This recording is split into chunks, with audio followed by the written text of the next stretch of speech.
Hello, this is Dana from Mompreneurs to XB, and I have with me today Zach from Creative Zone, who is going to talk to us about the three licenses, business licenses that are available in UAE at the moment. And there is Free Zone, Freelance, and Mainland.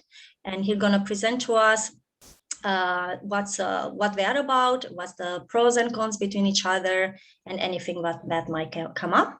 And Zach, if you'd like to introduce yourself and your company a bit.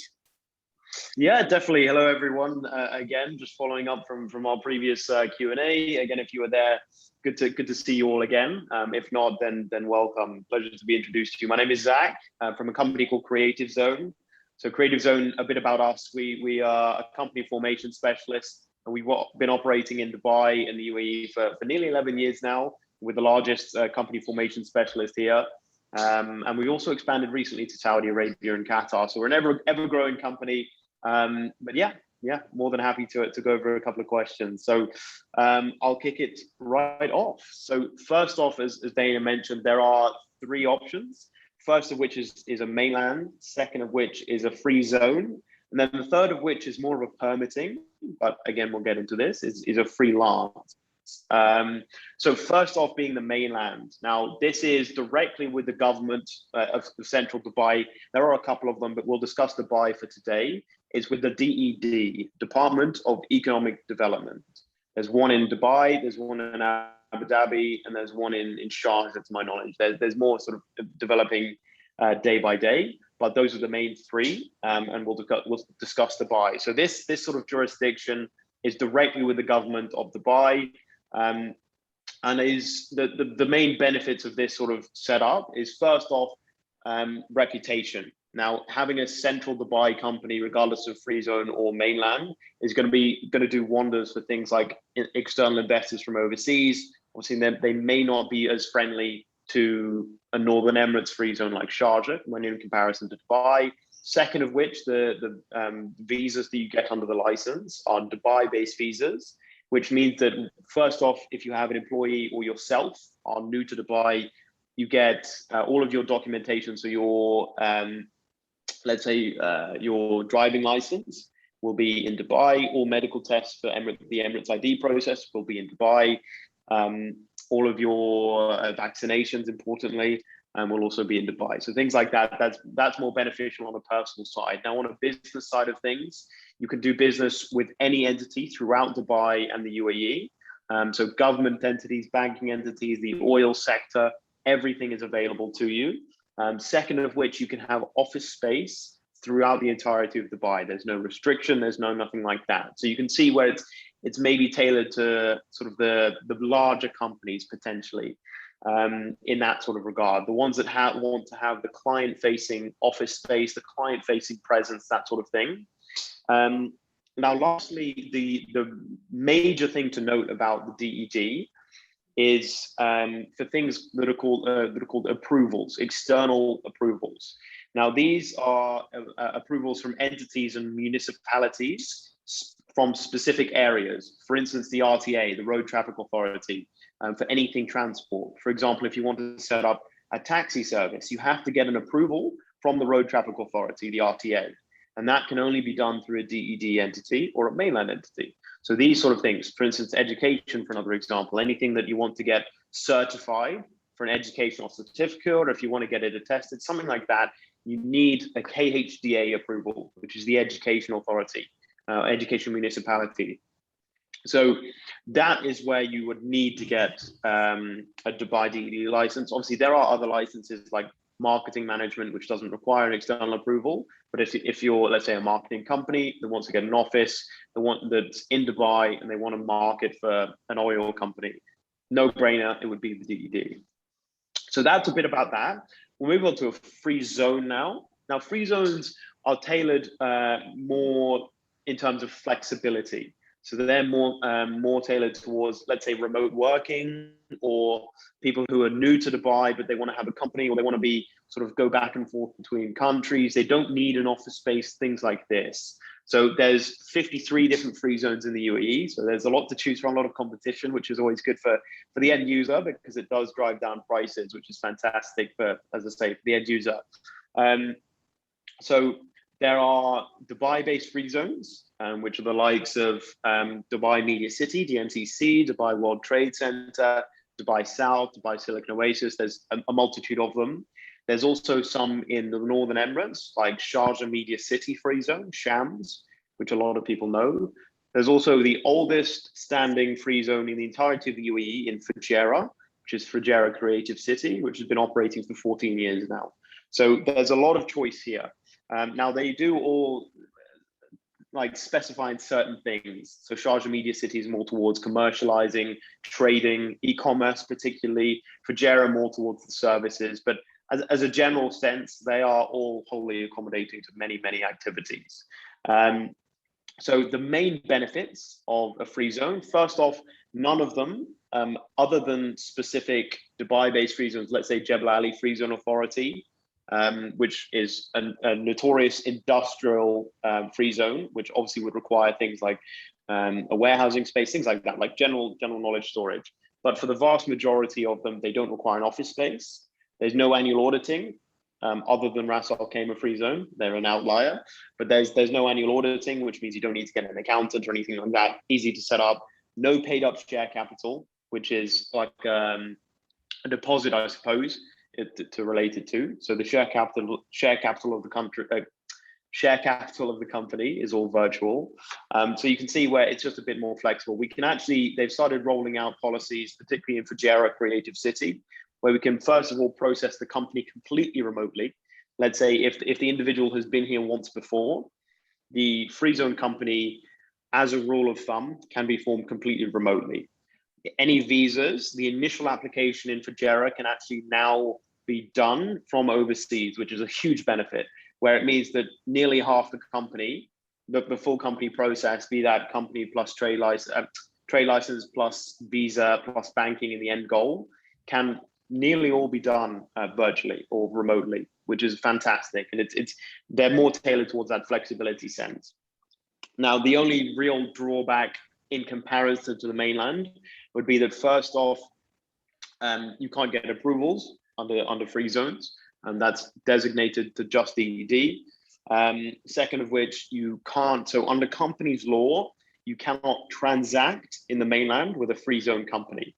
Now that sort of plays on a lot of people's minds. So let me specify into that just while we're on the topic. So what it means by transacting is, let's say you're setting up a physical store and you want to sell fruit, but you want a free zone company, and that's not going to be possible outside of the free zone. If you want to set up a fruit store on JBR, you'll need a mainland trade license because of that company law legislation. But if you're trading food, you're importing it, but you're selling it, like, let's say online, or you're doing business to business, you're not customer facing, you're not setting up a shop. All you need to do to get around that piece of legislation is not sell it yourself, or not transport it yourself, rather. I'll correct myself there. And you just use a delivery company to take it from the port or from your storage facility, or even from your home in some cases, to your end user, to your client. So that it's really, again, it's quite easy to get around that piece of legislation properly and legally, but it's one thing to note. Now, third of which, getting on to the next topic, is what's called a freelancer permit.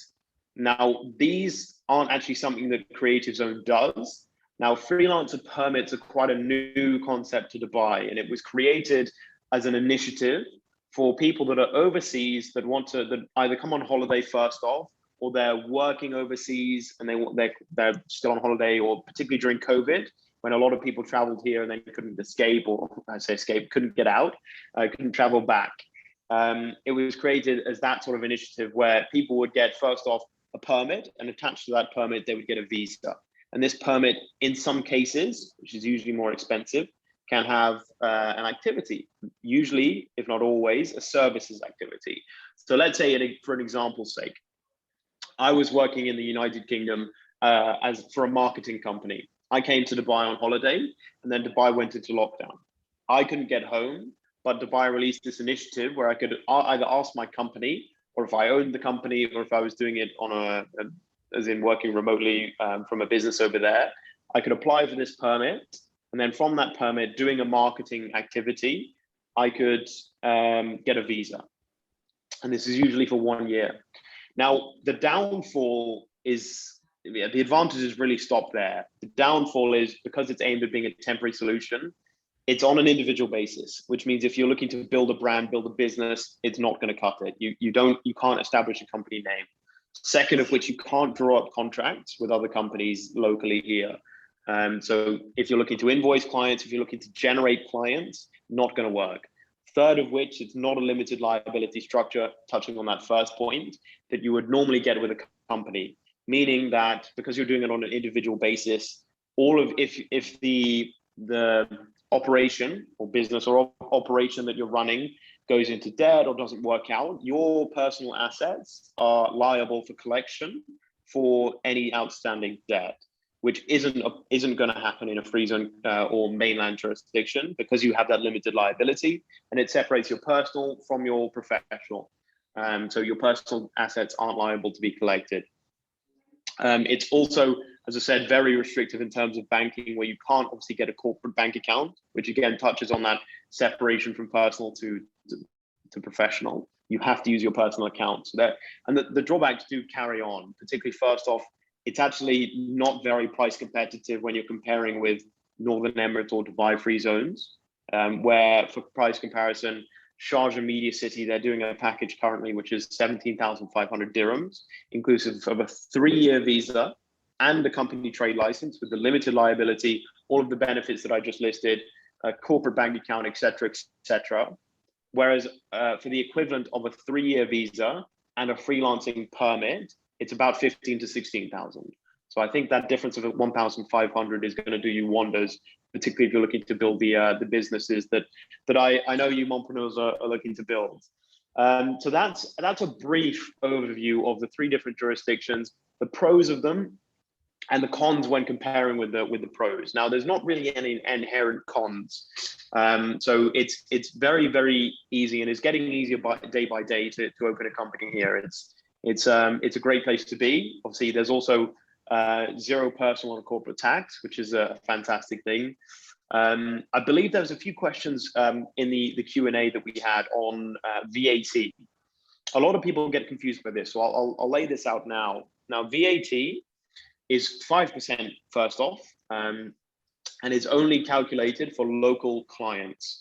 Now, the way it's calculated, or when you have to not worry, but when you have to consider VAT, is that when you pass a threshold of $100,000 in turnover, meaning that, let's say your company does $99,000 of turnover, this also resets every year, and then the year resets, it goes to 0, that's fine. You don't need to register for VAT. As soon as you do $102,000 of revenue or total turnover, and it's before the year, you need to apply for VAT. You get a 30-day grace period to do so. Once you surpass that, again, Creative Zone can help you with that. It's a very, very simple document.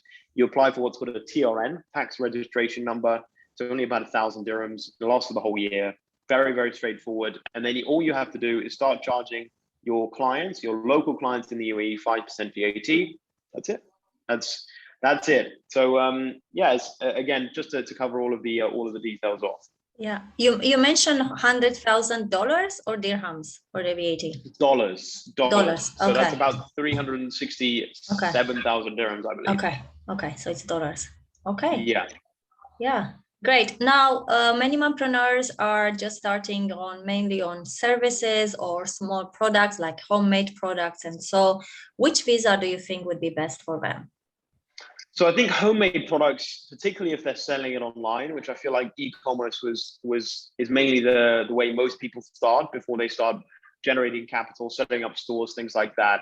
It's always going to be a free zone is my recommendation. Because of that flexibility factor, because of that, you still get a 3-year trade license. You get that a 3-year visa, not a trade license. You get a corporate bank account. It's separated from your personal life. So first off, you can continue doing a regular day job, and as well as the company, and also you get that sort of separation, particularly from professional, commercial, and personal. So I'm always going to recommend for any goods like that, you start off as a free zone license.